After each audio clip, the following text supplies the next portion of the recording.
L'Institut national du cancer, l'INCa, qui est pour vous un référentiel au même titre que la HAS ou que l'ANSM, l'Agence nationale de sécurité du médicament, a publié récemment un rapport sur le myélome.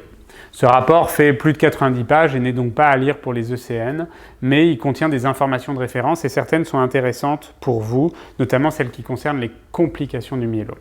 Les complications du myélome sont bien inventoriées dans ce rapport et je vais vous les rappeler très brièvement.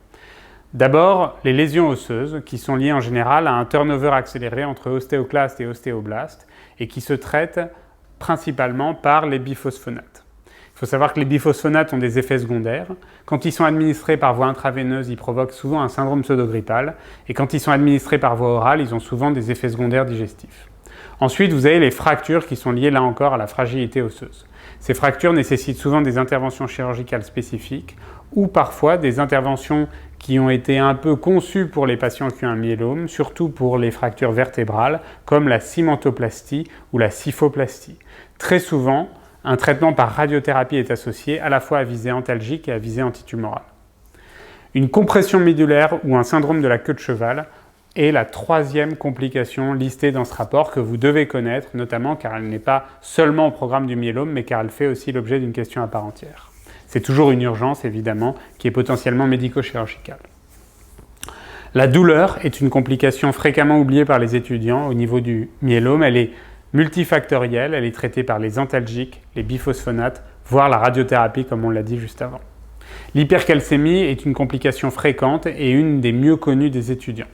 Elle est très souvent associée à des signes qui sont non spécifiques, notamment des signes digestifs, des céphalées et au plus grave, elle peut être associée à des troubles du rythme cardiaque. Elle doit être prise en charge en urgence avec en particulier une réhydratation, mais aussi parfois l'administration de biphosphonates, même très souvent, voire de corticoïdes.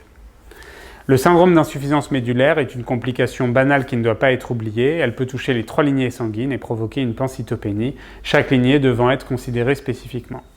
La maladie veineuse thromboembolique est une complication générale des cancers, mais particulièrement fréquente au cours du myélome, qui ne fait pas l'objet d'un traitement spécifique. Et enfin, 2 autres complications doivent être connues, les infections et l'insuffisance rénale. Concernant l'insuffisance rénale, elle est à la fois liée à l'hypercalcémie, mais aussi et surtout aux immunoglobulines et notamment au dépôt de chaînes légères libres. La prévention de l'insuffisance rénale est particulièrement importante au cours du myélome. Elle repose sur une bonne hydratation, sur une éviction des médicaments gastrotoxiques et notamment les anti-inflammatoires non stéroïdiens qui sont contre-indiqués et sur l'éviction des produits de contraste iodé. Enfin, l'infection est liée à la fois au myélome lui-même mais aussi au traitement antitumoraux du myélome. Les chimiothérapies sont immunodépressives et donc elles vont augmenter le risque d'infection. Elles doivent être traitées par antibiotiques et parfois par des immunoglobulines administrées en sous-cutané.